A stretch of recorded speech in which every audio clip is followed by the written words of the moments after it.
You gonna come?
And good evening, and welcome back to channel 244 Tiger News. I am Belinda Glenn, your head anchor for this evening. On today's segment, I will be talking about African American literature. Earlier this week, I asked some students from Texas Southern University to submit some questions about African American literature, and here are the top pick 4. First, to identify 2 of your favorite texts and outline why those 2 texts are most important to you. Second one, are there any ideas that I'm willing to die for? Third, explain how your own self-perception will change over the course of this semester. And fourth, explain how you plan to use any of this information you have learned this semester. Let's get started with the first question. First question was already stated. From the book, 2 of my favorite texts are Sisters Wearing Straight Hair by Carolyn M. Rogers and The Last MF by Carolyn M. Rogers. Now, the reason why I feel like these 2 texts are important to me is because the author is saying real life situations and so much more. To me, it feels like she's talking about the society and how people view her. On the other hand, the 2 texts are important to me because they speak raw material. For example, the poem Sisters Wearing Straight Hair by Carolyn M. Rogers. My edges and kitchen didn't ever get the message that they weren't supposed to go back home. From this statement, I looked at it a little bit different. And this is what I took from it.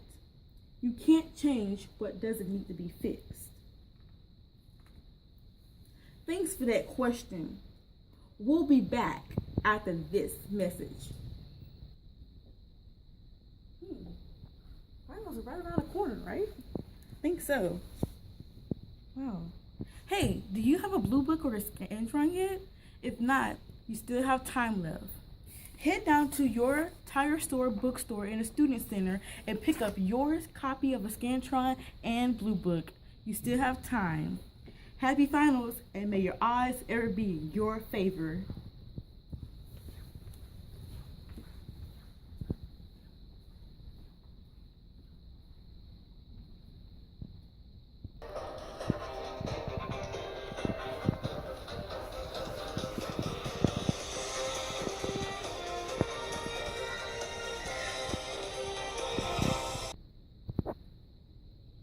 And we're back.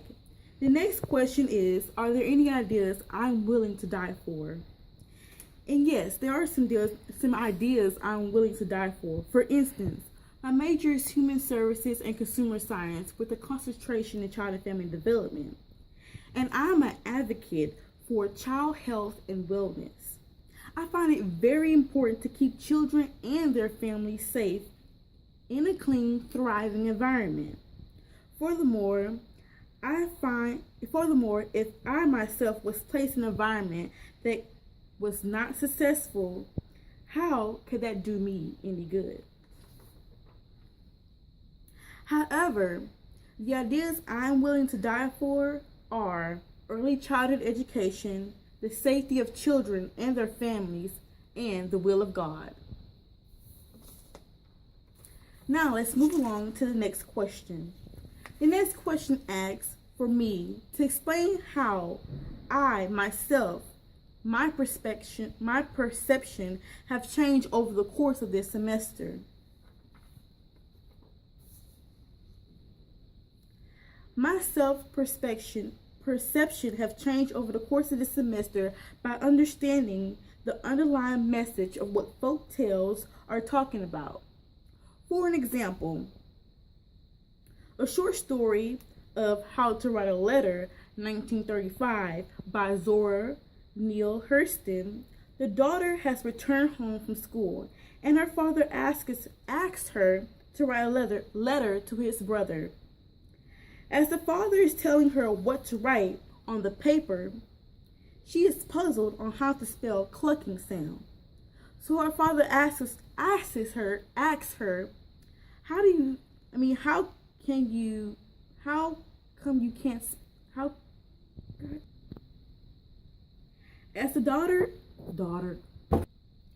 as the father is telling her what to write on the paper, she is puzzled on how to spell the word clucking sound. So her father asks her, how come you ain't got it yet? And the daughter's response was, 'cause I can't spell clucking sound. Even though the daughter have completed school and she still does not have the common sense that the father thought she had. Some things as simple as spelling clucking sound did not come easily to her. On the other hand, the father was fussing, saying, why, I could have spelled that myself, and I ain't been to school in a day of my life. From this quote, it stated that the father knew how to spell the word, and he hasn't attended school a day in his life. But since the daughter has, he is confused on why she was in school for 7 years. As shown above, my self-perception have changed over the course of this semester by realizing and understanding how to analyze short folk tales, poems, novels, and address speeches.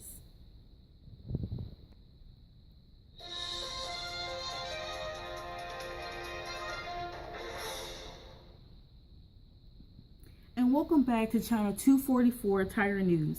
The last question for this evening is how would I use this information that I've learned this semester? I plan to use this information to enlighten other people on different authors like Francis E.W. Harper, Booker T. Washington, Charles W. Chestnut, Amir Barak, Larry Neal, and Carolyn M. Rogers, just to name a few.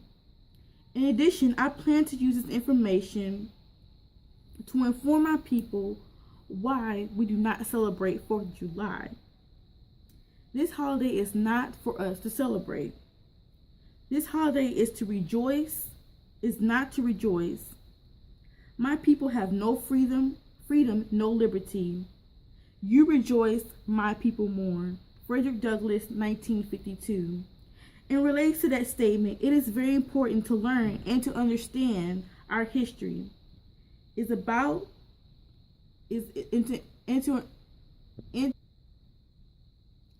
relation to this statement, it is very important to learn and to understand what our history is about, or we are bound to repeat it.